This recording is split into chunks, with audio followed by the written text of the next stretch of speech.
नमस्कार दोस्तों, स्वागत है आप सभी का आपके अपने इस YouTube चैनल पर। दोस्तों, हम आज पढ़ने जा रहे हैं संख्या पद्धति यानी कि नंबर सिस्टम में रेशनल नंबर यानी कि परिमेय संख्या को।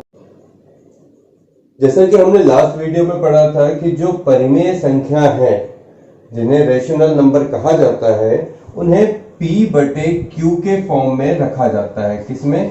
P/Q के फॉर्म में रखा जाता है। इन्हें भिन्न का फॉर्म कहा जाता है ना।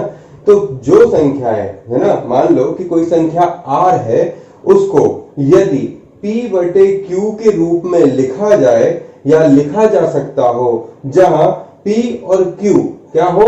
पूर्णांक हो, और Q जो है वो डज नॉट इक्वल टू क्या हो? आपका 0 हो, यानी कि 1 हो सकता है, 2 हो सकता है, पर वो 0 के बराबर नहीं होना चाहिए। वो क्या कहलाता है? परिमेय संख्या कहलाता है, यानी कि Q does not equal to 0। हमने इस चीज को लास्ट वीडियो तक पढ़ा था। अब हम एक एग्जांपल लेते हैं। उदाहरण के तौर पर यदि है ना, उदाहरण नंबर 1 अगर ले तो इसमें यदि 2 एक परिमेय संख्या है, क्या 2 एक परिमेय संख्या है, क्योंकि मतलब अगर मैं क्वेश्चन करूं कि क्या 2 परिमेय संख्या है, तो हम इसका आंसर किस तरीके से लेंगे कि 2 यदि एक परिमेय संख्या है तो हम 2 को 2/1 के रूप में विभक्त कर सकते हैं या फिर दर्शा सकते हैं। यहां पर 2 क्या हो जाएगा? P हो जाएगा, और 1 क्या हो जाएगा? Q हो जाएगा। तो ये P/Q के फॉर्म में आ जाएगा। यहां पर Q जो है वो डज नॉट इक्वल टू 0, यानी कि Q क्या है? 1 है। तो इसे किस फॉर्म में लिया जाएगा? इसे रेशनल नंबर के रूप में पढ़ा जा सकता है, यानी कि ये कह सकते हैं कि 2 एक परिमेय संख्या है। -2 को भी क्या हम परिमेय संख्या के रूप में विभक्त कर सकते हैं? तो हाँ, 2 यानी कि इसे भी 2/1 -2/1, यानी कि 2P बराबर क्या हो जाएगा? -2, और Q बराबर क्या हो जाएगा? 1। यहां भी Q does not equal to 0 है। तो हम कह सकते हैं कि -2 क्या है? एक परिमेय संख्या है, और +2 ये भी क्या है? एक परिमेय संख्या है। क्या इसी प्रकार हम आगे बढ़कर यह पता कर सकते हैं कि 5/2 यानी कि 5/2 परिमेय संख्या है? तो देखिए ये ऑलरेडी क्या है? भिन्न के फॉर्म में है, यानी कि P इज इक्वल टू क्या हो जाएगा आपका? P इज इक्वल टू हो जाएगा 5, और Q इज इक्वल टू क्या हो जाएगा? 2। तो क्या यहाँ Q does not equal to 0 है? तो हाँ, ये Q does not equal to 0 है। तो क्या कह सकते हैं हम कि यहां भी जो 5/2 है वो भी एक परिमेय संख्या है, जिसे परिमेय संख्या के रूप में व्यक्त किया जा सकता है, या कह सकते हैं कि वह भी एक परिमेय संख्या है। मतलब सभी प्राकृतिक संख्या, इसको मिटा देता हूं, यानी कि क्या कह सकते हैं हम कि सभी प्राकृतिक संख्या जैसे कि 1, 2, 3, 4, 5 को P/Q के फॉर्म में लिखा जा सकता है, जहां P और Q क्या है? एक पूर्णांक है, और Q does not equal to 0 है। तो हम क्या पढ़ सकते हैं कि सभी प्राकृतिक संख्या क्या होता है? Natural number 1 2 3 4 5 6 up to so on infinity तक। ऐसी सभी संख्याएं जो प्राकृतिक संख्याएं हैं को P/Q के रूप में लिखा जा सकता है, बशर्ते P और Q जो है पूर्णांक है, और Q जो है वो 0 के बराबर नहीं होना चाहिए। यानी कि सभी प्राकृतिक संख्याएं परिमेय संख्या कहलाती हैं। तो प्रश्न उठता है कि क्या सभी प्राकृतिक संख्याएं परिमेय संख्या है? तो हाँ, सभी प्राकृतिक संख्या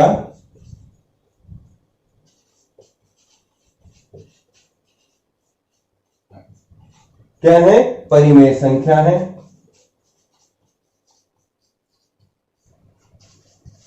ठीक है। उसी तरीके से सभी पूर्ण संख्याएं, है ना, और क्या कह सकते हैं कि सभी पूर्ण संख्या पूर्ण संख्या क्या कहलाती हैं? Whole number. उसी तरह सभी प्राकृतिक संख्याएं परिमेय संख्या होती हैं, हाँ होती हैं। सभी पूर्ण संख्या, है ना, पूर्ण संख्या मतलब क्या हो जाएंगी? जो 0 से शुरू होंगी, 1 2 3 4 5 एंड अप टू 100 इन्फिनिटी तक, ऐसी सभी पूर्ण संख्याएं, है ना, को p/q के रूप में लिखा जा सकता है। यानी कि प्रत्येक पूर्ण संख्या भी एक परिमेय संख्या होगी, यानी कि सभी पूर्ण संख्याएं भी परिमेय संख्या होती हैं। क्लियर? आगे बढ़ते हैं। चूंकि सभी पूर्णांकों, है ना, चूंकि सभी पूर्णांकों जैसे p/q, है ना, मान लो कि सभी पूर्णांक जैसे कि p/q है, मैं यहां से इसको ऐसे लिख देता हूं कि सभी पूर्णांकों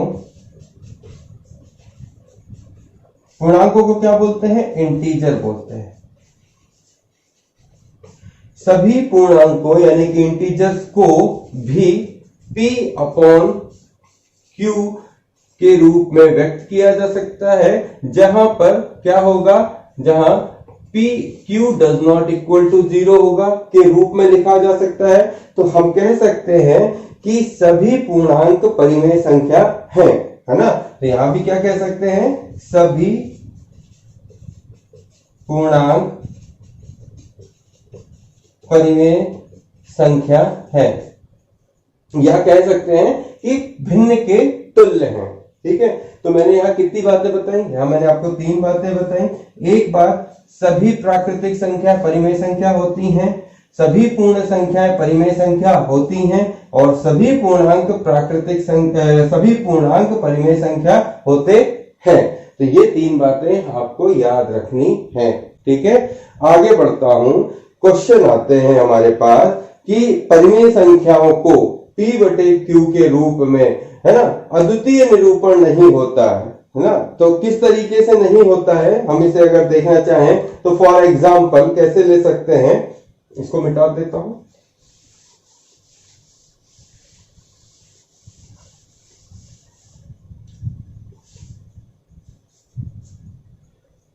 मतलब ये कि परिमेय संख्याओं का p/q के रूप में यूनिक निरूपण नहीं होता। जब उनका यूनिक निरूपण नहीं होता है, फॉर एग्जाम्पल क्या कह सकते हैं कि 1/2, है ना, बराबर 2/4, या फिर 3/6, या फिर 25/50, ये सभी क्या है? 1/2 के रूप में है।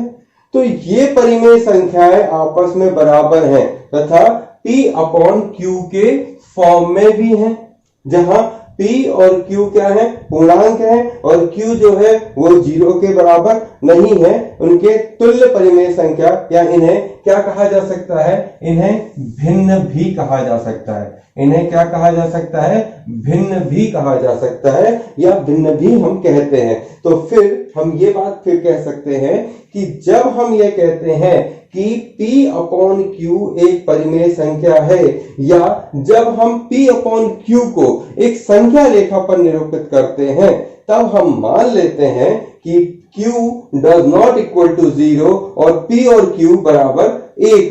तब इसके अतिरिक्त कोई और उभयनिष्ठ गुणनखंड नहीं होगा, अर्थात p और q सहअभाज्य, या से कह सकते हैं असहअभाज्य संख्याएं कहलाएंगी, है ना। क्या कहलाएंगी? p और q जो है वो को प्राइम नंबर कहलाएंगे। ठीक है, अब इसी क्रम को आगे बढ़ाते हुए हम क्या करते हैं? कुछ प्रश्न लेते हैं जो एक्सरसाइज में दिए हुए हैं। तो क्लास 9th की एक्सरसाइज में 1.1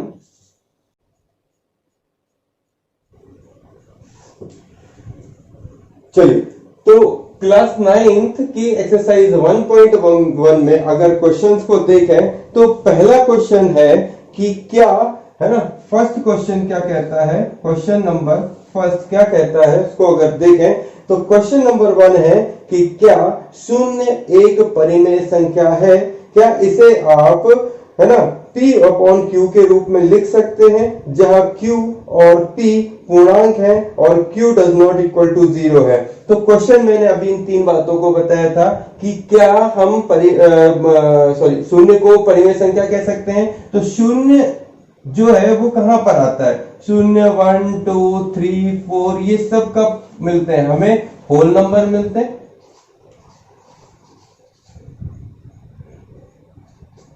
ये पूर्ण संख्याएं हैं, क्या है, पूर्ण संख्या। अब पूर्ण संख्या में जब हमें 0 मिलता है तो मैंने क्या बताया था कि पूर्ण संख्या परिमेय संख्या होती है या नहीं।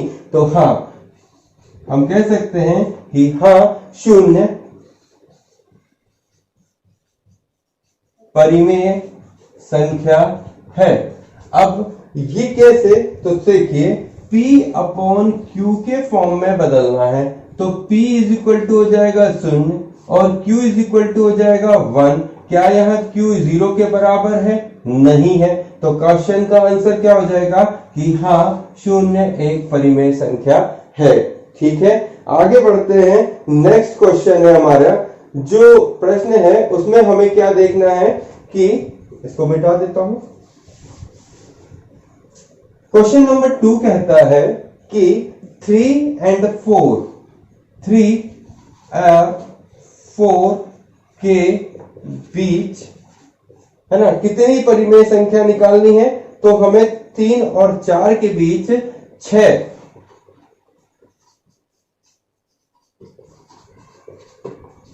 6 परिमेय संख्या जो है वो ढूंढनी है। तो 3 और 4 क्या है हमारे सामने, दो नंबर हैं। इसे करने का एक साधारण तरीका देते हैं, उसके बाद एक व्यापक तरीका लेते हैं। दोनों ही तरीकों को हम देख लेते हैं। सबसे पहले तो हमें क्या निकालना है भाई, 6 परिमेय संख्या निकालनी है। तो जब हमें जितनी संख्याएं निकालनी है, 6 निकालनी, 4 निकालनी, 1 निकालनी, 3 निकालनी, व्हाटएवर जो भी आपको संख्याएं निकालनी है, आपको 6 निकालनी है। 6 में 1 जोड़ दीजिए तो हो जाएगा 7। ठीक है, अभी उसके बाद ये संख्या 3 गुणित 7 अपॉन 7, इस 7 और 7 को काट देंगे तो क्या बचेगा, 3 बचेगा। इसको उठाइए, लिखिए 3 7 21/7 हो जाएगा। 7 के 21 वापस 3 आ जाएगा। तो यहां पर हमको एक संख्या मिल गई 21/7। वापस सेकंड 4, है ना, 4 into 7 करिए, उसके बाद 7 से भाग दे दीजिए, यहाँ काउंट करिए तो हो जाएगा 7 चौके 28, है ना, अपॉन 7। तो तीनों 7 चौके 28, तो यहाँ 4 आ गया और यहाँ 3 आ गया। दोनों बातें सेटिस्फाई करती हैं। मैं इसको लिखता हूँ एक संख्या, एक लाइन पर अगर लिखना चाहूं तो यहाँ पर क्या आ जाएगा आपका 21/4, है ना, और यहाँ पर आ जाएगा आपका 28/7। तो अब 21/7 और 28/7, तो आप अंश को वहीं जो है उसमें आप देखिए, और हर को जो है कॉमन मैंने रख दिया है। अभी अंश और हर के हिसाब से अब चलना शुरू करते हैं। 21 के बाद देखिए 22/7, 23/7, 24/7, 25/7, 26/7, 27/7, 28/7 ऑलरेडी है। इनको कैलकुलेट कर लीजिए, काउंट करिए 1 और इसको हटाइए। 3 और 4 के बीच में 6 निकालनी थी तो काउंट करिए 1 2 3 4 5 6। तो हमारे पास 3 और 4 के बीच में 6 परिमेय संख्या निकालनी थी, आसानी से हमने निकाल ली।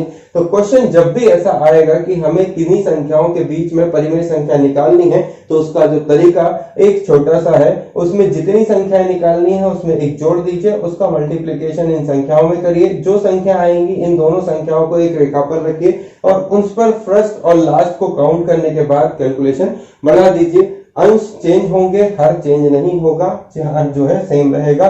काउंट कर, जो कट रही है संख्या उन्हें काट दीजिएगा। देखिए यहाँ पे शायद 7 चौके 28 ये कट रही है ना, और कोई कट रही है क्या, 7 14 नहीं। तो जो संख्याएं कट रही है काटने के बाद जो आपके पास आंसर रहेगा वही रहेगा। ये हो जाएगा 7 3 21, उसके बाद 22/7 ये नहीं कटेगा, ये आ जाएगा 10 का 10। इसके बाद 23/7 ये भी आ जाएगा 10 का 10। फिर ये 7 चौके 28 होता है, ये भी नहीं कटेगी। 25/7 ये भी नहीं कटेगा, 26/7 ये भी नहीं कटेगा और 27/7 ये भी नहीं कटेगा और ये कट जाएगा। तो 3 और 4 के बीच में इतनी 6 संख्याएं जो हैं अपने सामने आ जाती हैं। इसको करने का दूसरा तरीका देखते हैं, सेकंड मेथड। दूसरी मेथड क्या कहती है, देखिए हमने जो लास्ट क्लास में पढ़ा था कि जो 3 और 4 है ना, ये 3 है और ये 4 है, इन दोनों को जोड़ लीजिए और 2 से भाग दे दीजिए। कितना हो गया? 4 और 3 7/2, 7/2। अब इसमें ये आपके पास एक संख्या निकल आई। अब इसको उठाइए सेकंड, 7/2 प्लस ये 3 और 4 के बीच में ढूंढनी है, 3 और 4 के बीच में पहली संख्या निकल आई। अभी जो आई है उसकी 4 के साथ क्या कर दीजिए? प्लस कर दीजिए, डिवाइड बाय 2 कर दीजिए। यहाँ पे क्या आ जाएगा? इनका 2 है ना, ये हो जाएगा 7 और ये हो जाएगा 8 डिवाइड बाय 2, ये यहाँ चला जाएगा, एक सबसे ऊपर आ जाएगा। बराबर करके देखिए, 7 7 14 15/4 दूसरी हो गई। जितनी संख्याएं निकालनी है वही प्रोसेस आपको दोहराते जानी होगी। +4/1 डिवाइड बाय 2 सॉल्व कर लीजिए, ये आ जाएगा 4, यहाँ आ जाएगा 15 और 4 चौके 16/2/1, ये ऊपर चला जाएगा, यहाँ आ जाएगा 15 और 16, 15 15 30 और 1 31 और ये 4 दूनी 8। जितनी संख्याएं चाहें आप नंबर ऑफ तरीके से इसी तरीके से निकाल सकते हैं। मैंने 3 निकाली, 3 आप और निकाल लीजिएगा। अगर नहीं बने तो कमेंट करके मुझे बताइएगा। आगे बढ़ते हैं नेक्स्ट क्वेश्चन।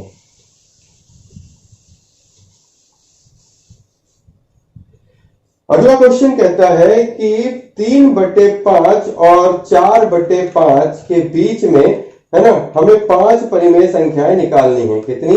3/5 और 4/5 के बीच में 5 परिमेय संख्या निकालनी है। प्रश्न क्रमांक, ठीक है, तो ये हो जाएगा 3/5 और 4/5 के बीच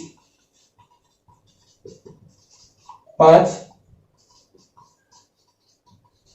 परिमेय संख्या निकाले। तो इस प्रोसेस को करने का तरीका देखिए, हमने क्या किया था, हमें कितनी निकालनी है? 5, तो 5 में 1 जोड़ दो, हो गया 6। अब क्या करना है? जो 6 आपके पास आया तो इसका मल्टीप्लिकेशन कर दो, कोई दिक्कत नहीं है ना। अब यहां पर 5 छक्का 30, सॉरी 6 3 18 और 5 छक्का 30, ये हो गया आपका 1। और दूसरा 4 × 6/5 × 6, 6 चौको 24/30। दोनों संख्याएं निकल आई, यहां रखिए 18/30, चलना शुरू करिए, 19/30, 20/30, 21/30, 22/30, 23/30, 24/30।